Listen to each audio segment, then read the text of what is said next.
Ey Müslümanlar bilin, yar ile hoştur bu cahan.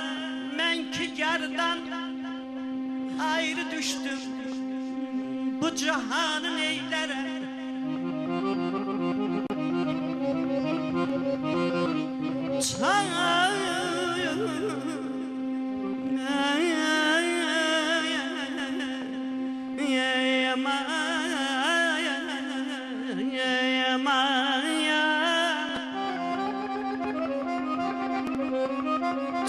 Dualar kılmışam ben Halik'in dergahine, tüm muradim hasıl olmaz, men duanı neylerem.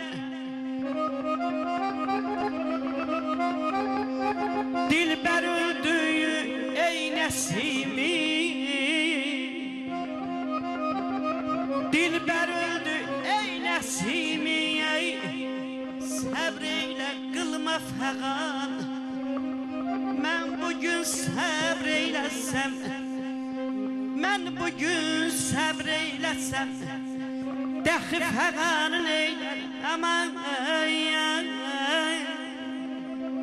yarım aman, aman aman